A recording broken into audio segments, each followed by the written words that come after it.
కష్టం తీరిపోతుంది, నీ దుఃఖం సమాప్తం అవుతుంది. ఏ అవసరతలో ఉన్నా, ఎక్కరలో ఉన్నా. కొంతమందికి మేము దేవుని వాక్యాన్ని చెప్పినప్పుడు, ఇబ్బందిలో ఉన్నప్పుడు, ఇరుకులో ఉన్నప్పుడు, అవునమ్మా ప్రార్థించండి, అవునమ్మా దేవుడి సహాయం అవసరమని చెప్తుంటారు. ఎన్నోసార్లు నేను ఒక ఎగ్జాంపుల్ చెప్తూనే ఉంటాను. ఒకానొక వ్యక్తి ఎల్లప్పుడూ చర్చిలోనే, మందిరములోనే కాచుకొని, మందిరావరణములో దేవుని సన్నిధానములో ఎల్లప్పుడూ కనిపెట్టి ప్రార్థించేవాడు. అలా ప్రార్థించేటటువంటి ఆ వ్యక్తి ఏ కూడిక జరిగినా, ఏ ప్రార్థన జరిగినా చక్కగా పరిచర్య చేస్తూ దైవజనులకు సహకారిగా ఉంటున్నాడు. అయితే ఒక కార్యము జరిగింది వాడి జీవితంలో. ఏంటి ఆ కార్యము అంటే, తన స్నేహితుడు ఒక ఎమ్మెల్యేగా గెలిచాడు. అంతే. సర్వాధికారి అయిన దేవుణ్ణి విడిచి, సర్వకృపాని అయిన దేవుణ్ణి మరచి ఇక మందిరానికి రావడం మానేశాడు.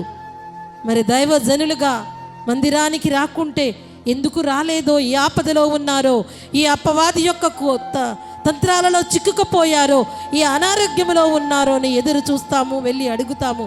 అలాగే ఆ దైవజనుడు వెళ్ళి, ఏమ్మా బాబు మందిరానికి రావటం లేదే అంటే, ఆ అబ్బాయి చెప్పిన సమాధానం, పాస్టర్ గారు ఇప్పుడు నేను ఎవరనుకున్నావు?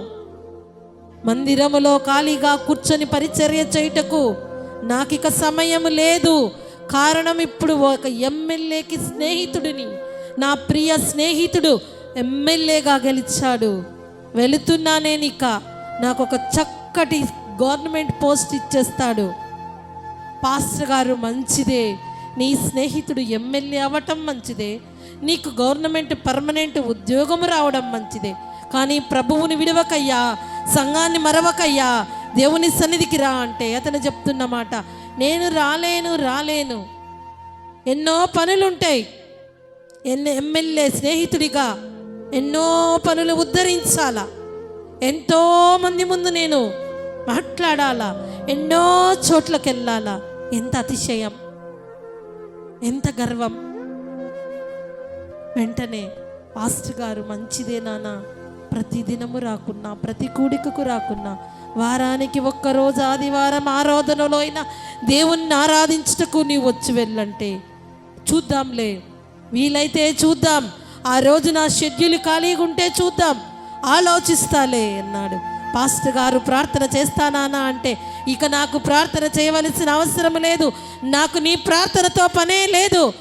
ఎన్నో సంవత్సరములుగా ప్రార్థన చేసుకునేవాడు, ప్రార్థించమని కోరేవాడు. ఎందుకంటే నీవు ప్రార్థన చేయకున్నా నా ఫ్రెండ్ ఎమ్మెల్యే కాబట్టి నాకు ఉద్యోగం గ్యారెంటీ. మళ్ళీ నీ ప్రార్థన వల్ల నాకు ఉద్యోగము వచ్చిందని నీవు అనుకుంటావేమో, సంఘములో ఎవరైనా అనుకుంటారేమో.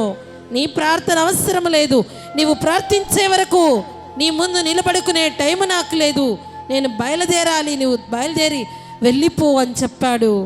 మరి ఆ దైవజనుడు ఎంతో దిగులుతో, ప్రభువా ఇంతవరకు భక్తి విశ్వాసములో ఉన్న ఆ బిడ్డ తండ్రి, లోకరక్షకుడైన నిన్ను మరచి లోకస్తుడైన స్నేహితుడే తనకు ఆధారం అనుకుంటున్నాడు. నీ చోటును మరచారు, నీ చాటును విడిచాడు, మందిరాన్ని మరచాడు, దైవజనుల ప్రార్థన అవసరమే లేదు, నాకు తెలుసు అని అతిశయించబడుతున్నాడు. తండ్రి క్షమించుమయ్యా, ఆ బిడ్డను నీ సన్నిధికి నడిపించుమయ్యా అనుకుంటూ దైవజనుడు అక్కడ నుండి వెళ్ళిపోయాడు. అయితే ఆ దినం ఆదివారం మందిరము ముందు నుండే వెళుతున్నాడు, మందిరము దాటుకొనే వెళుతున్నాడు. మందిరములో పాటలు పాడుతుంటే ఒక్క నిమిషము మందిరములోనికి వచ్చి ఒక చిన్న ప్రార్థన చేసుకొని వెళ్ళొచ్చు కదా. దైవజనుడు ఇలాగే నిలబడి మరి చూస్తున్నాడు. మందిరము ముందు నుండి విర్రవీగుతూ వెళ్ళిపోయాడు, అతిశయముతో వెళ్ళిపోయాడు. నిజ దేవుడు, జ్యోతిర్మయుడు, లోకరక్షకుడైన దేవుని కంటే అధికారములో ఉన్న స్నేహితుడే గొప్పవాడని ఇతను వెళ్ళే లోపల ఈ దైవజనుడు ఏం శపించడండి, ఈ దైవజనుడు ఏమీ కోరుకోరు. ప్రభువా సర్వాధికారివైన నిన్ను విడిచాడే, మీ సన్నిధిలో ప్రసన్నత అనుభవించే కృపా బిడ్డకు దయచేయమని మనస్సులో వేడుకుంటున్నాడు. అలా వెళ్ళిన వ్యక్తి ఎమ్మెల్యే గారింటి దగ్గరికి వెళ్ళగానే ఎంతోమంది గుంపులుగా జనాలు ఉన్నారు అక్కడ. ఆ పరిస్థితుల్లో మంచిగా ఎమ్మెల్యేగా గెలిచాడు కాబట్టి అందరూ చూడ్డానికి వచ్చారనుకుంటూ నేను నా ఎమ్మెల్యే గారికి ప్రియమైన స్నేహితుడిని అనుకుంటూ చక్కగా వెళ్ళిపోయి దగ్గరికి వెళ్ళాడు. ఎమ్మెల్యేని సత్కరించాలని తీసుకువెళ్ళిన ఆ పూలదండను పట్టుకొని వెళ్తే చాలామంది చాలా చాలా పెద్ద పెద్ద పూలదండలు తీసుకెళ్లారు. ఈ వ్యక్తి ఆ పూలదండ వేసి ఎమ్మెల్యేని సత్కరించి సన్మానించి ఆ ఫోటోలు చక్కగా తీసుకొని అవన్నీ స్టేటస్లో పెట్టుకొని, ఇప్పుడు నా స్టేటస్ ఎమ్మెల్యే స్నేహితుడు, ఇప్పుడు నా స్టేటస్ ఒక గవర్నమెంట్ ఉద్యోగం, ఇప్పుడు నా స్టేటస్ ఒక అధికారి యొక్క స్నేహితుడని ఉప్పొంగిపోతూ వెళ్తే అక్కడికి వెళ్ళే లోపల ఒక బాక్స్లో ఆ ఎమ్మెల్యే గారి యొక్క బాడీని పడుకోబెట్టారు. ఆ రోజు ముందు రోజు రాత్రే, మధ్యరాత్రే ఆ ఎమ్మెల్యే గారు గుండెపోటుతో చనిపోయాడు. మరి సన్మానించి సత్కరించాలనుకున్న ఆ వ్యక్తి యొక్క జీవము లేని ఆ శరీరము మీద ఆ పూలదండ నుంచి కుప్ప కూలిపోయాడు. తన స్టేటస్ ఇక ఏంటి?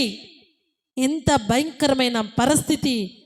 నేను ఈ అధికారిని నమ్ముకొని సర్వాధికారి అయిన దేవుని కృపను వద్దనుకున్నానే, ఈ అధికారిని నమ్ముకొని నాకు ఉద్యోగము ఖచ్చితం అనుకొని నమ్మి వచ్చానే, మరి మందిరానికి వెళ్ళనవసరం లేదనుకున్నానే, నా పరిస్థితి ఏంటి అనుకుని అప్పుడు కుప్ప కూలి తిరిగి రివర్స్ వస్తూ దేవుని యొక్క సన్నిధానములోనికి వెళ్ళడానికి మొహం ఎక్కక, దైవజనుని నీవు నా కొరకు ప్రార్థించడగడానికి మనస్సు రాక దిగులుతో వేదనతో ఉంటే దేవుడి యొక్క మహాకృప ఆ దైవజనుడు ప్రేమించి చక్కగా లోపలికి పిలిచి ప్రార్థించాడు.